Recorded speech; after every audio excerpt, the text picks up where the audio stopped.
Happy draft day, everybody. Welcome to the Pipeline Talk mock draft. Today, we are joined by special guest Jack, another Mets fan. Our two Mets fans are on the left side, so they can fight with each other about who the Mets are going to draft. Essentially, today, just like it sounds, we're going to go through pick by pick. We've already randomized teams. Each person has gotten their favorite team, except for the two Mets. They fought over that.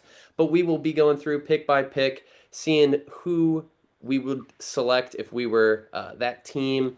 For the Mets, they don't have an actual first round pick, so we will go through the normal 27 and then give them the chance to pick at 40, I believe is the number.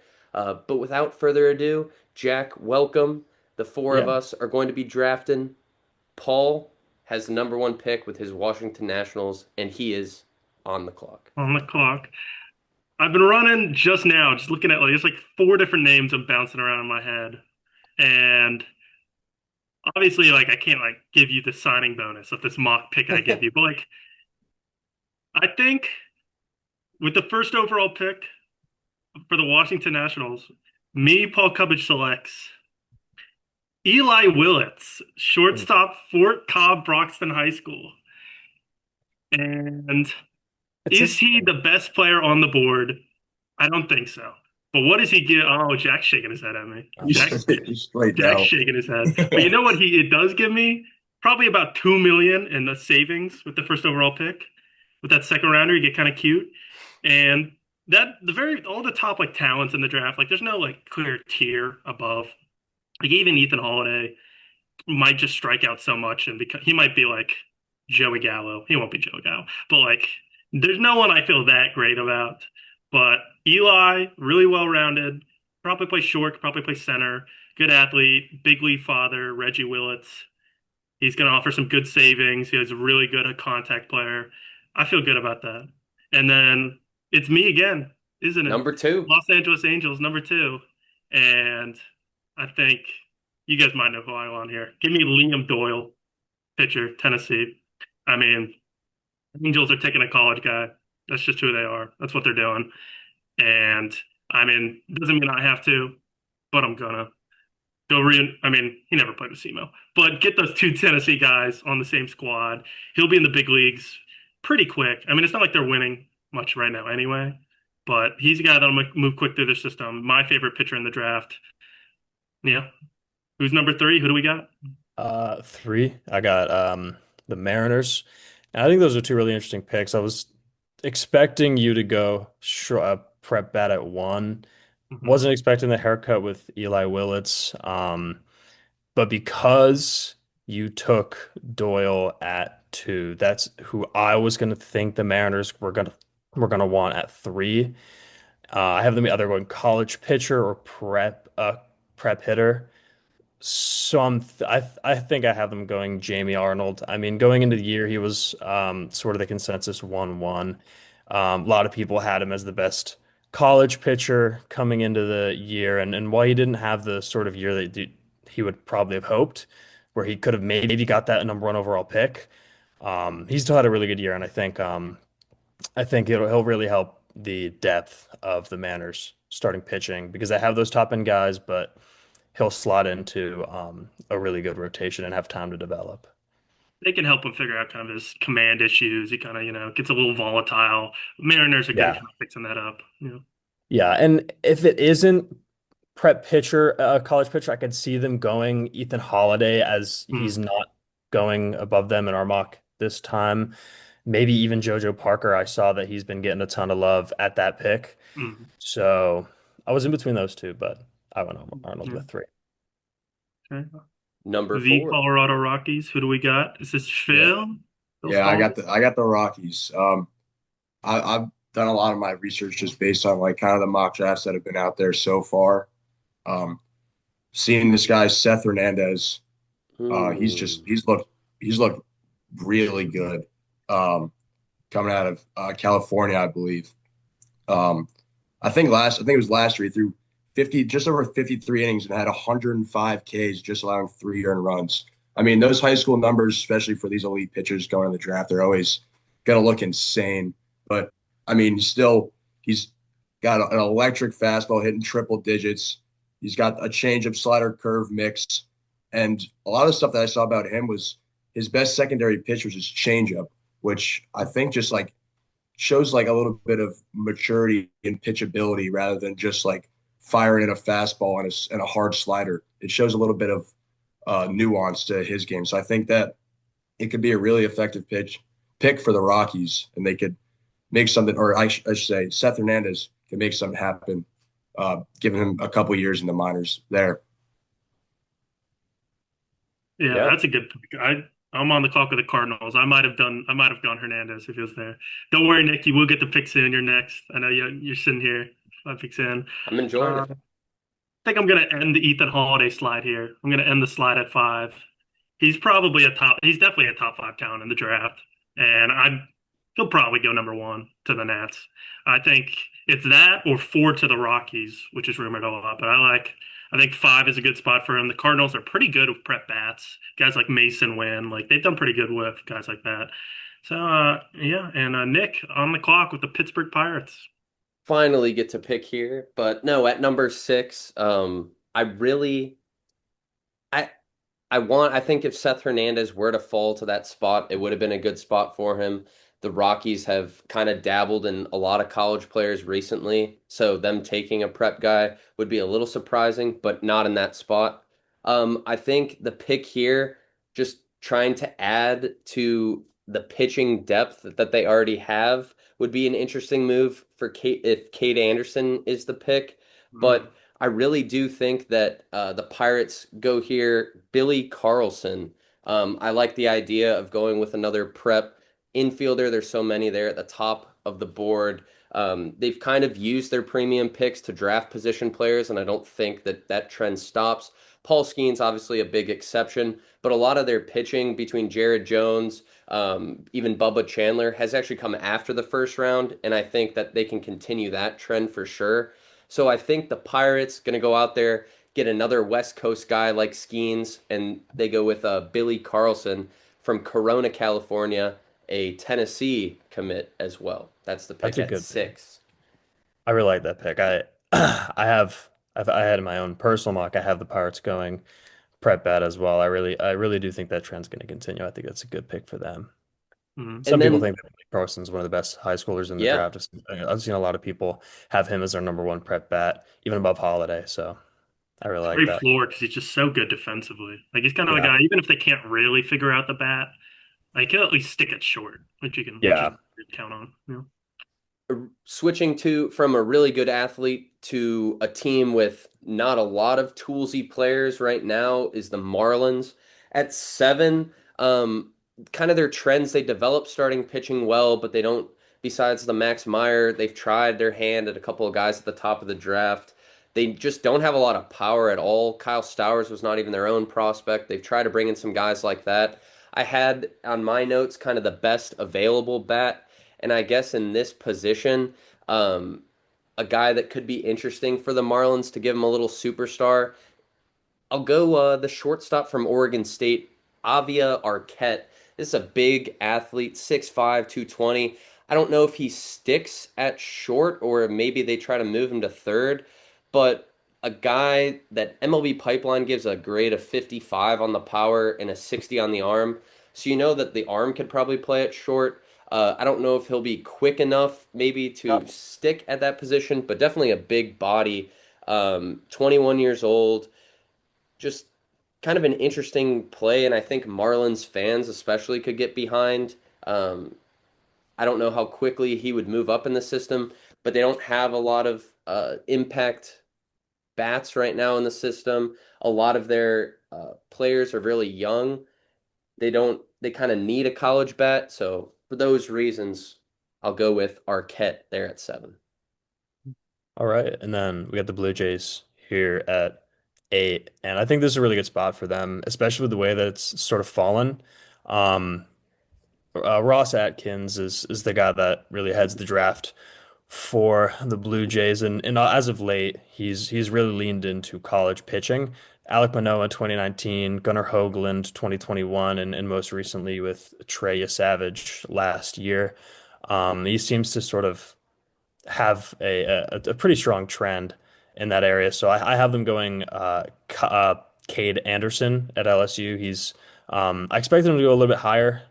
And I think if he or Doyle don't slip, I think they go prep bat here. I think they go, um, one of the top guys that are on the board so far. But I think because Cade Anderson falls this far, I think that's where they're going to go. And you could argue he's been better than Liam Doyle. He had a few more strikeouts.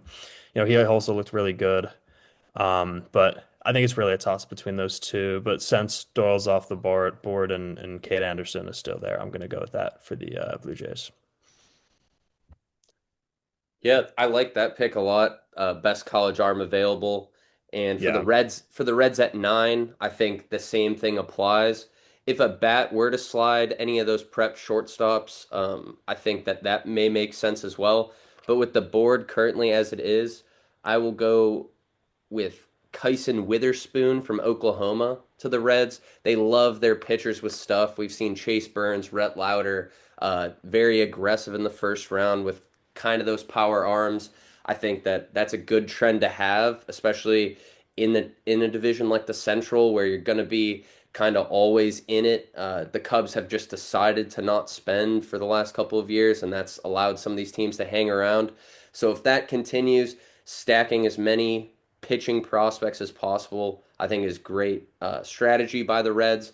And I like the system that they currently have.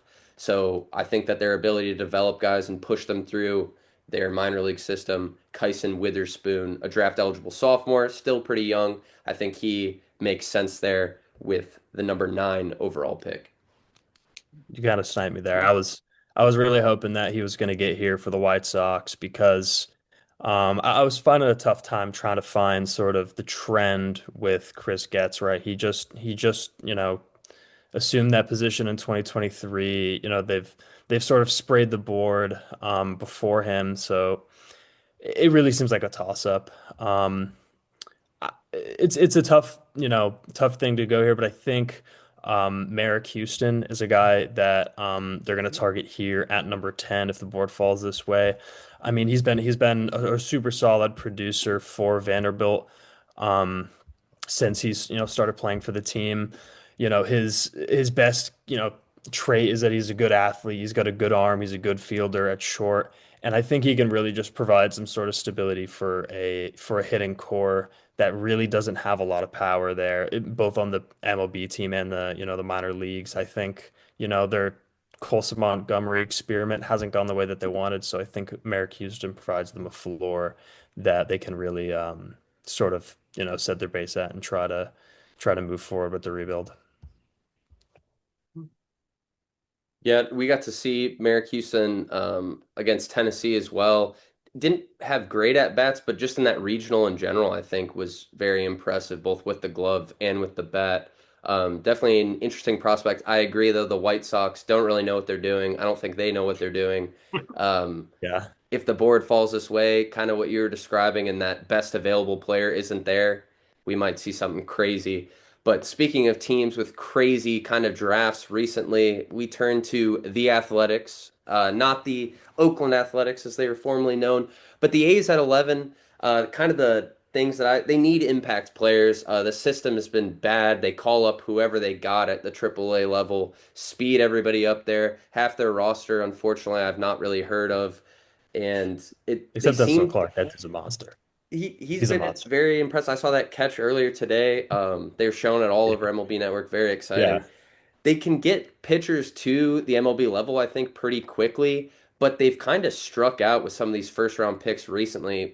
Nick Kurtz is a good hitter. I think he has potential, a little power, may just kind of slot into that 250 with 25, 30 home run guy, which obviously is great production, but I don't think he's a superstar. And when you're picking right around the top 10 and inside the top 10, you're trying to get impact players.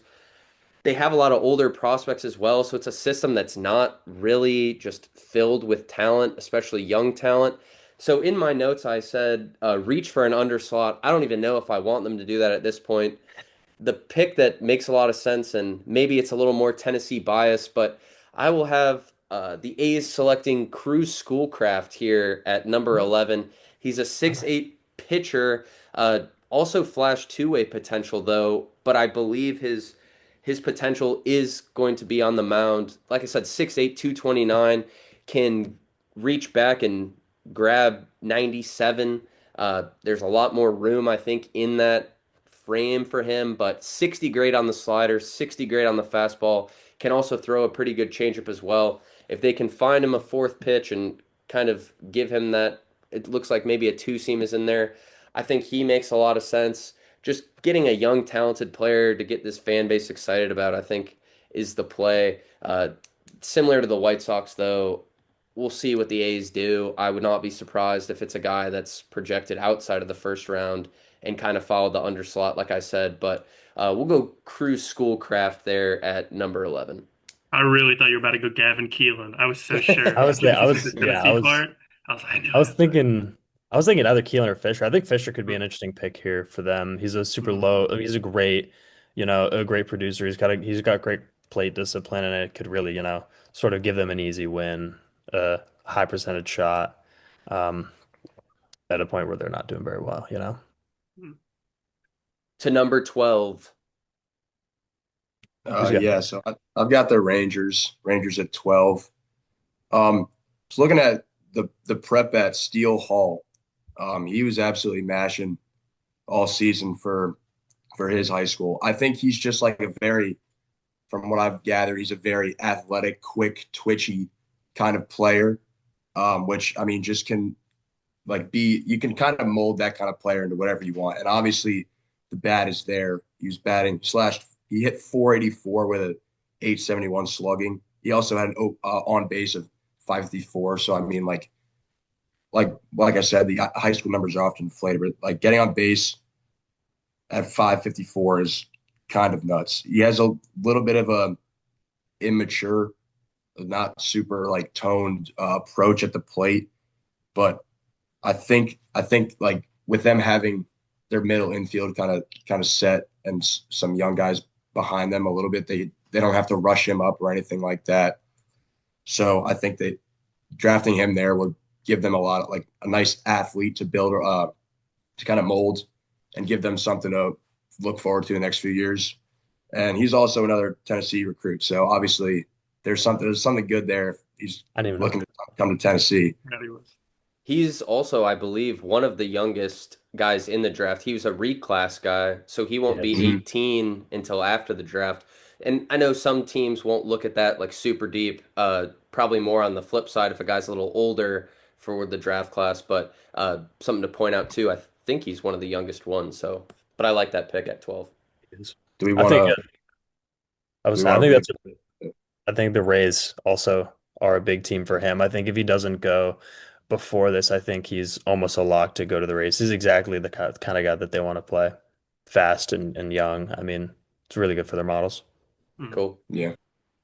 All right, I'm back up on the clock. Been a little bit. I got the Giants, and they love their hitters. That's their thing. They've gone a college hitter specific or college prospect 6 of their last 7 rounds, mostly hitters. Only prep guy they've taken in the last couple of years is Bryce Eldridge, who's moving quickly. That's going well for them. But I really like the college guys on the board here. Give me Brendan Summerhill, outfielder out of Arizona. Really great bat, really great contact guy. He's kind of my guy. I'm glad to see him in Omaha. I think he's going to do really well. Hopefully, lead that Arizona team, who they're sneaky. That's for another episode. But I really like Summerhill. Probably a corner outfielder. Maybe he can finally break that Giants left field streak where they have a different guy in left field on opening day for like that's 15 years, whatever it is. But that's my guy there. And who we got up for the Rays? I believe I have the Rays.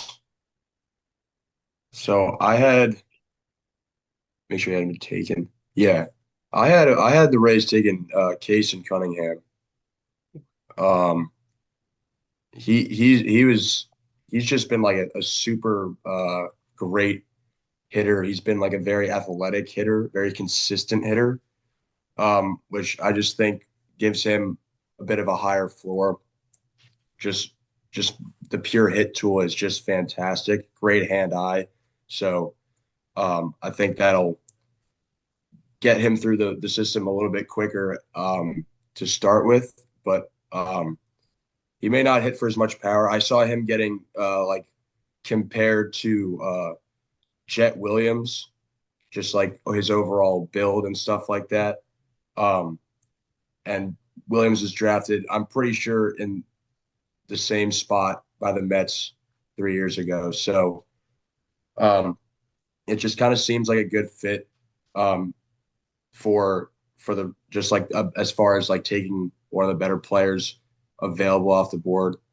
Um, I just think that he'll be able to, like I said, his floor will be high, so I think it'll give him something to stand on as soon as as soon as he gets into the program, and well, his development I think will allow him to become a very solid player in the majors once he gets there. He seems Mhm. like a very Rays pick. Yeah, they really like their toolsy athletic high schoolers, and I think that's a good pick for them. Yeah, and the build might be a concern. I know he's like 5'8". Like he's listed Mhm. 5'10" a lot of places, but like 5'9" some others.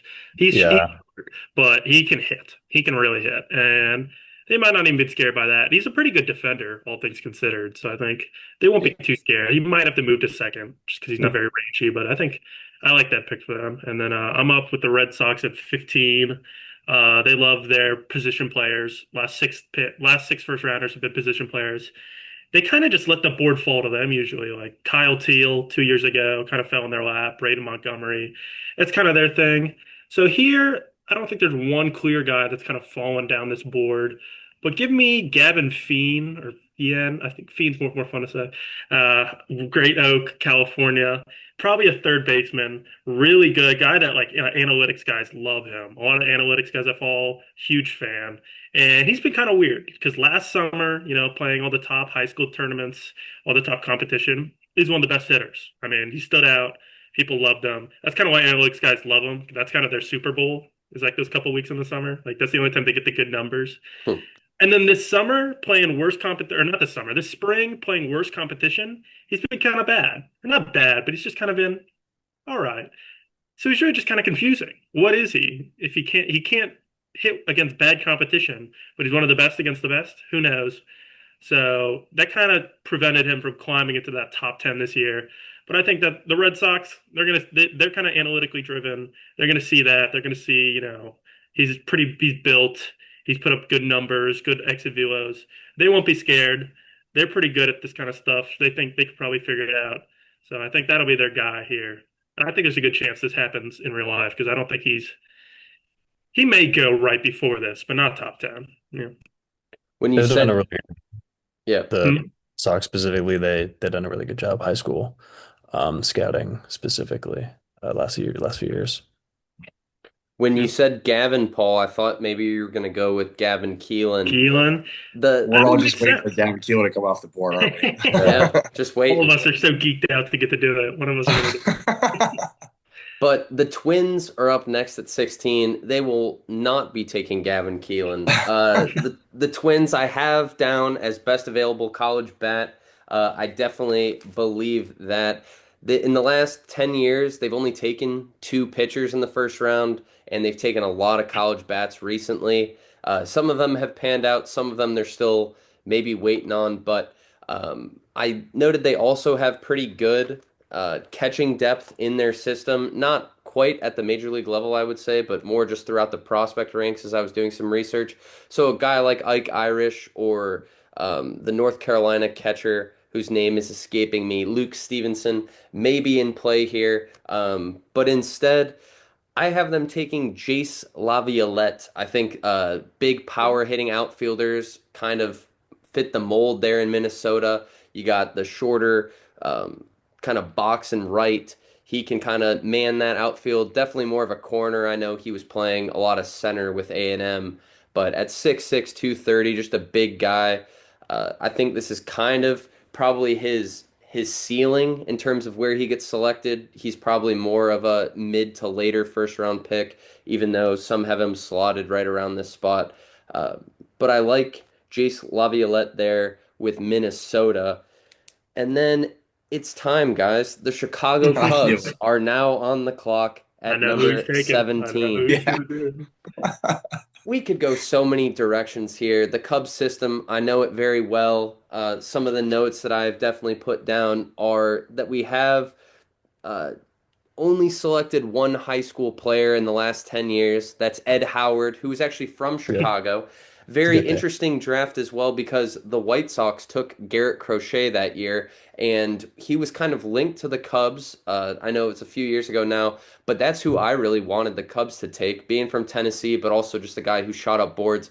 And then Ed Howard, controversially, or whatever, he was kind of predicted to go to the White Sox. Played for White Sox Ace, a travel organization that I played against growing up in and around Chicago. So it was kind of associated with the White Sox program for a while. They pass on Ed Howard, take Garrett Crochet, and he slides to the Cubs.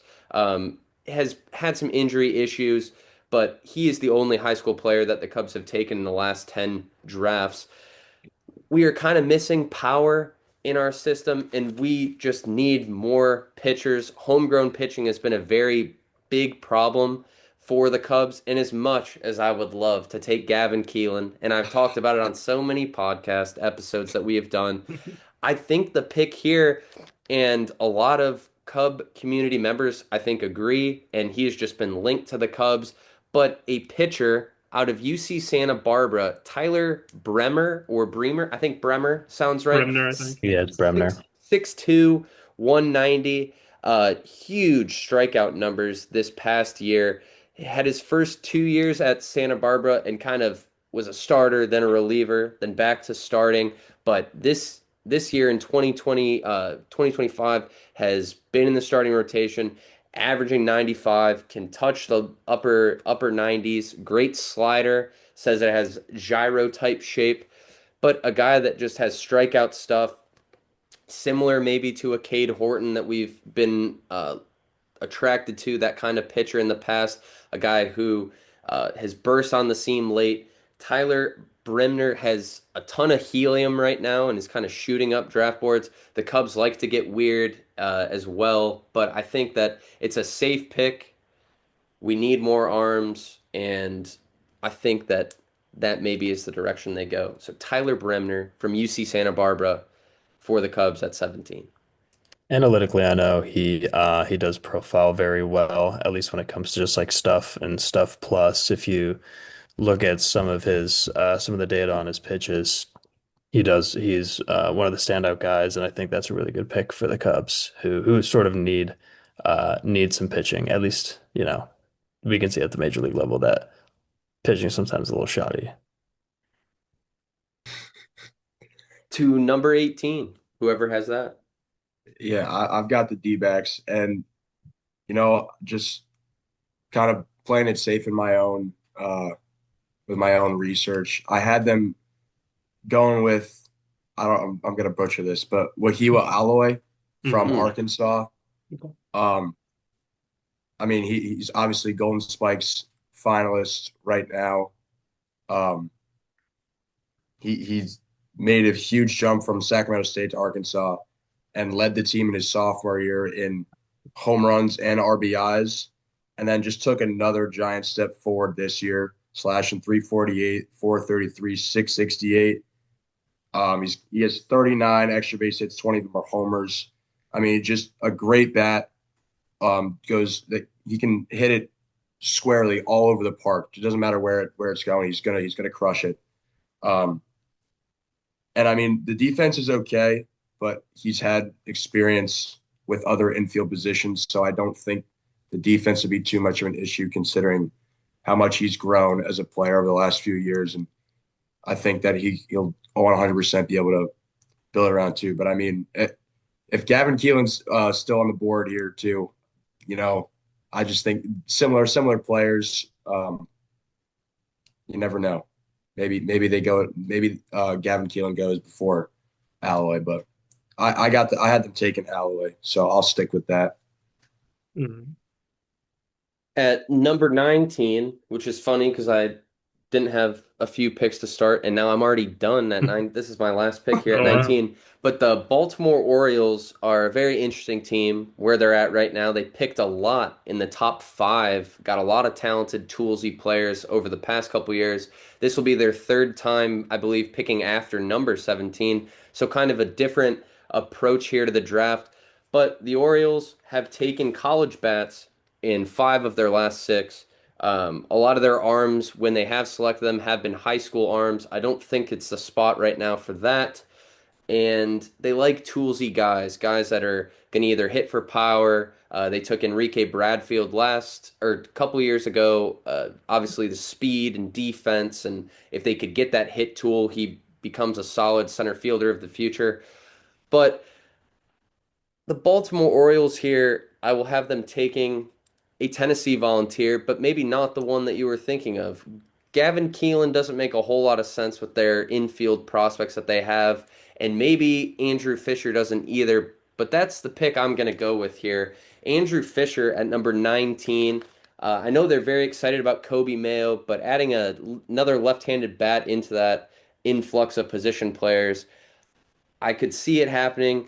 I could also see them maybe going for some of these other guys on the board. Quentin Young can play some third base and outfield. He's a big bat, huge guy with a lot of power and a strong arm. He'd be a high school guy, though, that they just kind of stay away from. But at number 19, I'll stop talking. Andrew Fisher uh, for the Baltimore Orioles. I don't know if he profiles long term as a third baseman. I know that's what he initially was brought in to Tennessee to kind of play. He was taking a lot of reps over there. Actually, hadn't had a lot of experience over at first until this season, which I found very interesting. He kind of talked about how he had to kind of relearn the position. I think he played it obviously when he was younger, like everybody had, but hadn't played first base at a high level of competition either in high school or in college. So found that very interesting that he kind of was solid enough over there, pretty good with the picks. So I don't know if it's first or third base. It'll be interesting to see maybe what they announce their pick as when he does get selected. But Andrew Fisher at number 19 to the Baltimore Orioles. Okay. Look, you just got sniped right there. I just got sniped. That might have been my pick. Yeah, Brewers. I was looking at Fisher. I'm kind of Brewers love to go. They go under slot a lot in the first round. Take a lot of really good athletes. They kind of value power a little more than hit tool, kind of leaning. So I'm kind of running through some names through my head. I think Ike Irish maybe kind of makes some sense. I don't think you probably don't get a discount on him. He's kind of risen up boards now. No, So yeah. I think I'm gonna go with, and I'm not sure. I think he'd save them a little. It wouldn't be as big as some the last couple of years. They've gotten some good savings, but give me Xavier Neans from Mount Vernon High School, Oregon. He's kind of slid down the board a little this year. Just some swing and miss issues. He got kind of a slow start to the season in the spring. It's hard to hit in Oregon in early March. It's not good weather, but he's kind of come back up the boards. And the contact's the big issue. He's almost like a higher variance Ethan Holiday to me. I mean, they're different guys, obviously, but like Holiday, you probably feel a little better about the hit tool, probably feel a little safer. But the power potential on Neon's just larger. He is strong. He's big. He's 6'3", I believe, strong. He's a guy that, I mean, as if and it's a big if, but like if he can just have like a 40 hit tool, just to like don't strike out more than 30% of the time, he'll be a hit because he can slug. And I think he could get a decent discount here. I forget exactly where he's committed, so I don't know how hard it'd be to pull him away from wherever he's going, but he's probably a back end first round guy. They might be able to save a little bit, not as much as recent years, but they kind of fits their archetype. Oregon State recruit, Paul. Yeah, that could be tough, especially if he's in the Oregon guy. But we'll see. We'll see. Yeah, I've got the next pick with the Astros. I'm not gonna lie, I was gonna get potentially a little weird. I was gonna go Andrew Fisher with them as well, but pivot here. I think that Slater DeBrun could be a good pick for them.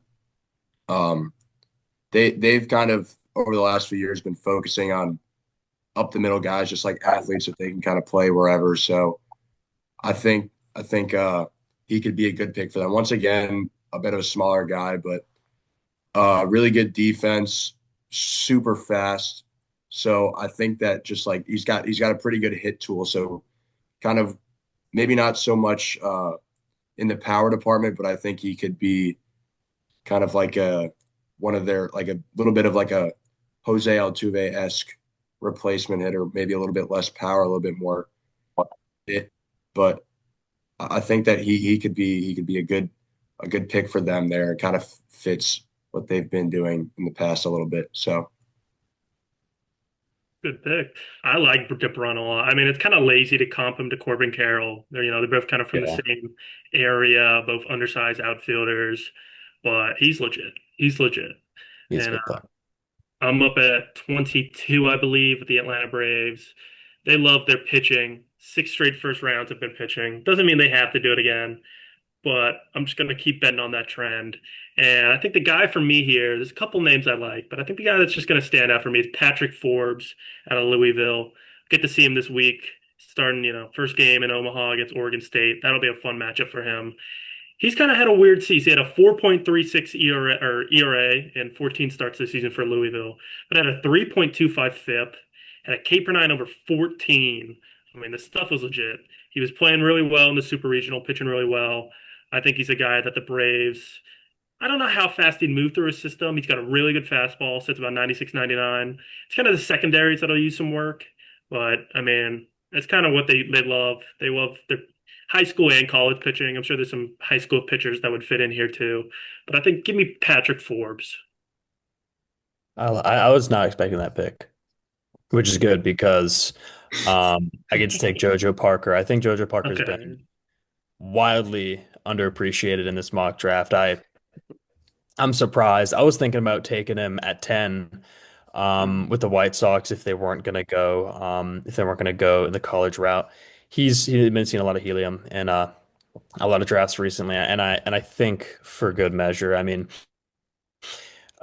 just from what the scouting reports say, he's a great athlete. He's going to be able to hit the ball and hit the ball often to all fields.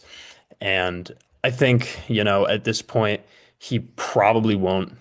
He probably might get priced out. I think it's a lot of the times when you see these high school guys fall, they start to fall really quickly. So I think it's either a case of he's either going to go in the top six or he's going to fall to the late rounds and sort of lose that leverage with his bonus pool. And I think for a team that hasn't gone, um, a team that hasn't gone pitching since Frank Mozzicato in 2021. I think this is easily bat here, and I think JoJo Parker's a slam pick here. Um, for the Tigers at 24, once again, I think they've seen a lot of success recently. They've done a really good job of identifying prospects specifically from the high school ranks the last few years. Kevin McGonigal has been an awesome pick for them. He's probably going to be, he has the potential to be the number one overall prospect. I think that's not too hot to say. Since Scott Harris has taken over, it's been all prep. So I think we're going to go Daniel Pierce here from Mill Creek High School in Georgia. Um, I was thinking DeBrun here if he wasn't going to get taken. Fien could be another ideal draft pick here, but if we're gonna assume that they're going to go high school, I think Daniel Pierce is a really good pick here. He's once again, see, he's got 60 run, above average arm and fielding. It's really just the power that they want to see develop, but they've done a really good job with that with McGonigal. So I think this could be a really, really good pick for them. That's a good pick. I think Pierce is really underrated. Kind of like you were saying, Parker, you think he needs to go way higher. I would have taken Pierce top 15 probably. He's a really good athlete. I think he's kind of for me what people kind of see in Steele Hall, I see in Pierce, and I think Hall's pretty Yeah. good. I'm not sure about the Battle Hall, but I think Pierce is going to be awesome. Mm. Yeah, Steele Hall was giving me big Kellen Lindsay vibes from last year. Mm. Sort of same profile. I think he got picked by the Dodgers, right? So I sort of see the Yeah, Dodgers and the Rays yeah. So sort Hall is of definitely like one. you were saying the Rays, like definitely like a model Mhm. driven. This guy's just a cracked out athlete kind of Yeah. guy. Who's going to stop the But Gavin Keelan slide? Is that he's going to slide right out of the first round at this point? yes, He's definitely not going to the I think he Padres. probably goes above Fisher in real life, Yes. probably. I just Yeah. thinking But that kind of with the Orioles selecting them taking another second base only kind of guy wouldn't really make a lot of sense. But yeah, he's kind of cold to end the season. I think that's. I yeah. don't know. We'll see how that affects it. But Fisher, I mean, only got better. I mean, Fisher could be interesting. I really don't know where Fisher's going to end Yeah, up. he could, to be honest. I didn't expect him to go this high. I had him out of the first round. I know he's my yeah. I love me my Tennessee Vols, but I did not expect him to go this high. But I'm happy for him if that were the case. Yeah. What we got for the Padres? We got. Yeah, originally had Schoolcraft fallen a little bit farther, but stolen from me. I think uh, a guy that could fit there, like Zach Root. I think he was earlier on. He was projected to go a little bit higher. I think he might have slid a little bit um, in his projections, but I just think that he's been very consistent and shown that he can pitch very well at many different levels. Obviously, he's leading Arkansas into the College World Series this year, but I think he's got a very deceptive pitch mix and or a very deceptive delivery and a good pitch mix that, like I said, just keeps his floor high. And I think he can just kind of be someone that the Padres can look to bring up sooner rather than later, especially with a lot of their pitching staff looking like it's going to age out relatively soon. I don't know. I think that just could be a kind of not really like a rebuild pick, but make sure that their pitching staff doesn't tank too hard when some of those guys start to retire or regress. Hmm. Breaking the Padres high school streak. Yeah, I wasn't sure. Yeah, that's well, that's impressive. why I thought that they'd go drafted. No, No, I I mean, yeah, think because that what they've got Musgrove. I don't know when did he get Tommy John or is he just Yeah, I out? got Tommy John. Yeah, Darvish is probably done pretty soon. We'll see what they do Yeah, with King. They've been kind of weird about re-signing free agents. I don't know how quickly Root gets to the majors, but it's probably quicker than some. I mean, it's probably like yeah. The we'll see. pitching could get scary out there for them if they don't have a Juan Soto type move in their bag where they're gonna replenish their starting rotation. Yeah, we right. got to the Phillies at 26, I believe. Yeah. So you know, just following their draft trends, the Phillies like once again going prep. They don't really discriminate between arm or bat. They've gone Andrew Painter, McAble. Last year they went Dante Nori, and once again in the past they've gone Aiden Miller. So I think we're gonna go Josh Hammond here from Hmm. North Carolina. Um, I've seen that he's a little bit more power over hit, but I don't think that's the case. I think his swing, the way that the way that it goes, I think he can definitely make a good amount of contact. He won't be a runner. He's a good athlete. He's on the mound too. He's technically a two-way guy committed to Wake Forest. Um, so the arm's going to be good from third base. But I think this is just a solid overall. This gives me really, really strong Aiden Miller vibes. So that was really one of the big reasons why I had him going here to the Phillies at 26.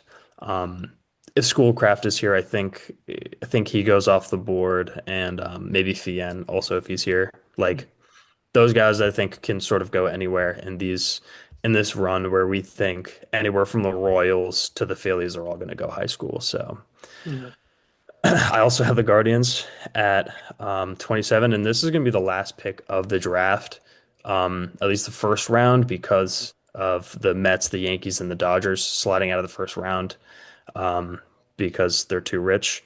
Uh, and I think who I have here going for the Guardians is going to be Ethan Conrad.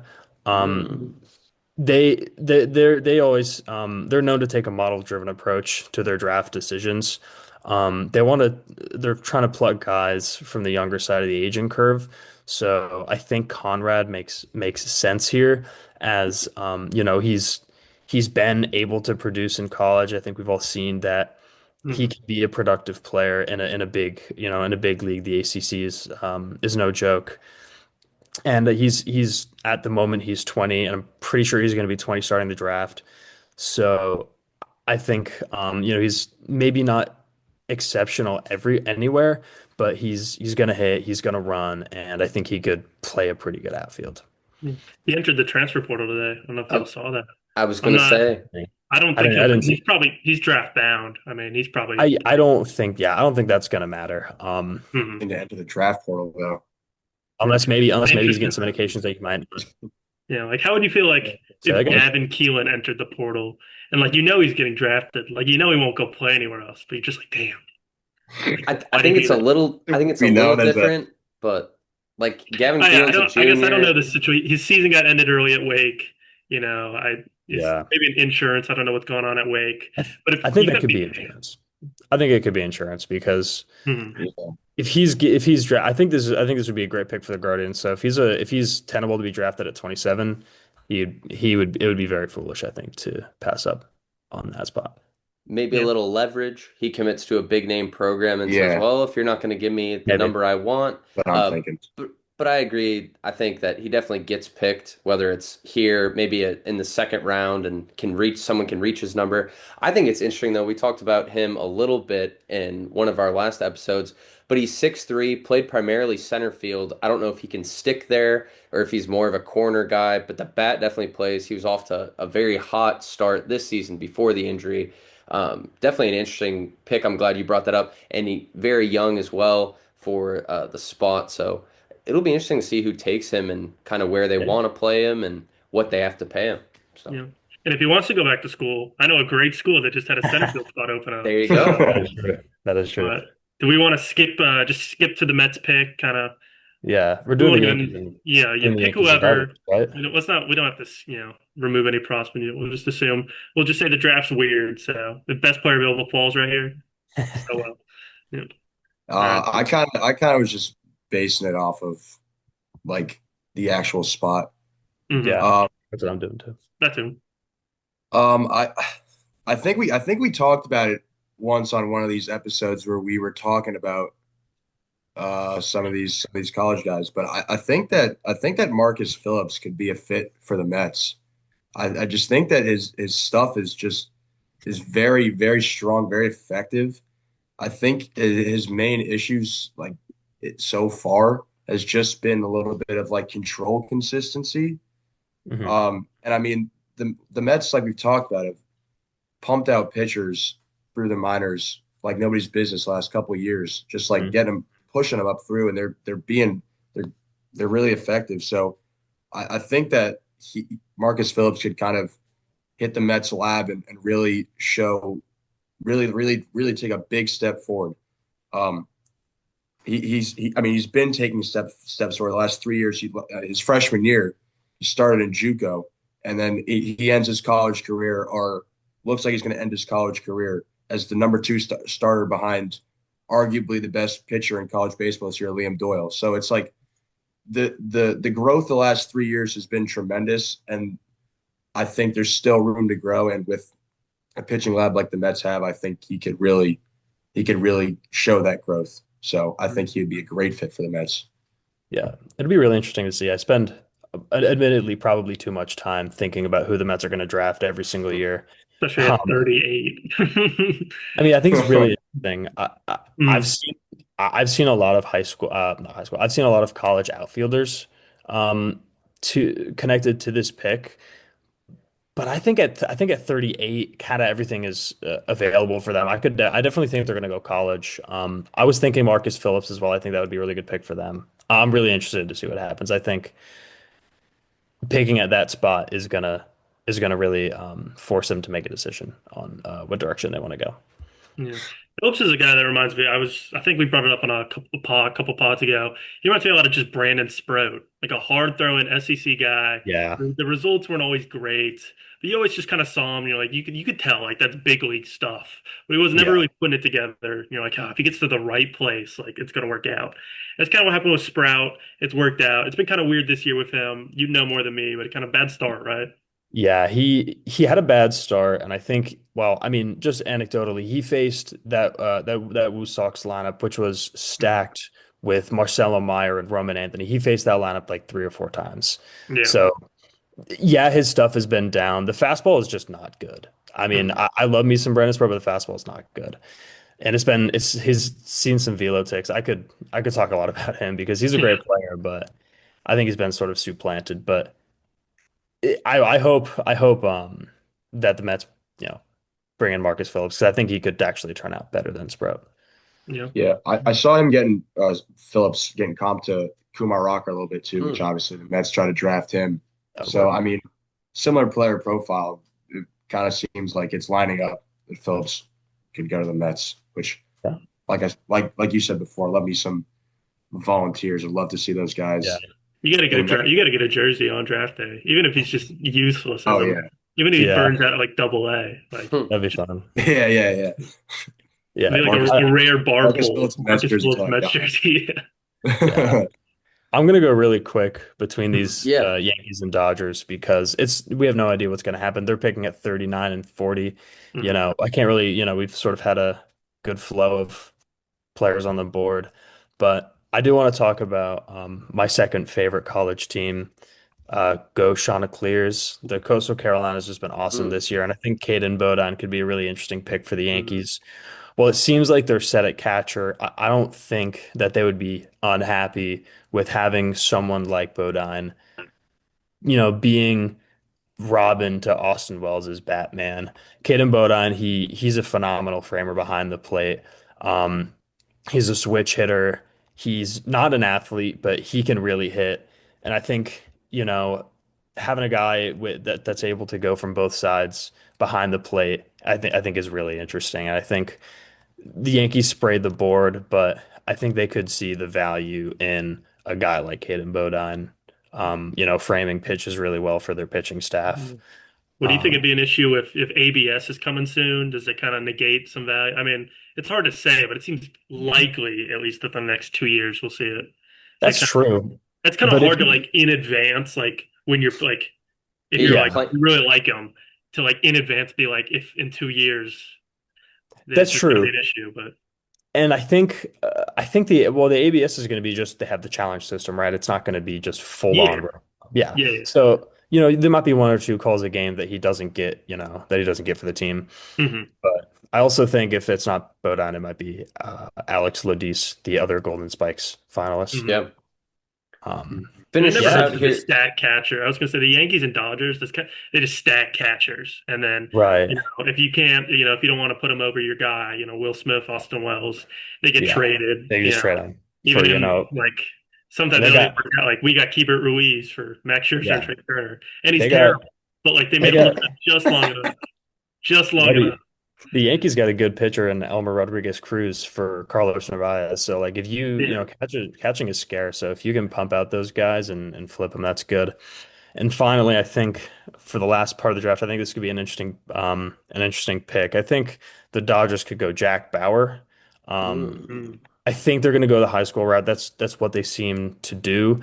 And there's been a ton of guys with helium in this area, but it's really been Bauer this season. He can touch 103 from the left side.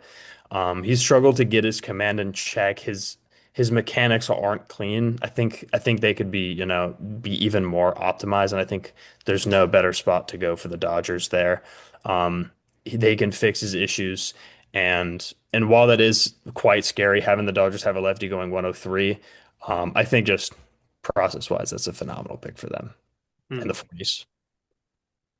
No, I Mm. like Bauer a lot. He's from Illinois, a high school guy from that area. Actually set the record for the fastest pitch in high school baseball history at 103, which is crazy to think. Yeah, Man, But was committed to Virginia, decommitted after the coaching change. So I wonder if he maybe commits really quickly before draft time to try to again get some leverage. I don't think it really matters, but you don't see a lot of like top high school prospects go into the draft uncommitted. So it might just be hey, I get yeah, along with this coach and get going. But Frank Anderson could have a field day. That's all there I'm you saying. go. Let It could get Tennessee get really everybody. scary for the Let Tennessee ABS get team. everybody. Well, I think that's the end then of the draft. It was a great episode. Thank you again to Jack for joining us. I'm sure you'll be along for the ride down this podcast Yeah. journey. Great having you on this episode to share your insight. But no more Mets fans after the two of you guys. I think we're good there. We won't add any more Mets fans to this Yeah. podcast. But hope everybody enjoyed this little mock draft. Really excited. A lot of draft content going to be coming soon as we near towards that July time. Hope everybody enjoyed this episode. And again, subscribe, like, stay tuned for more. This is Pipeline Talk, episode 4. Join us next time for episode 5.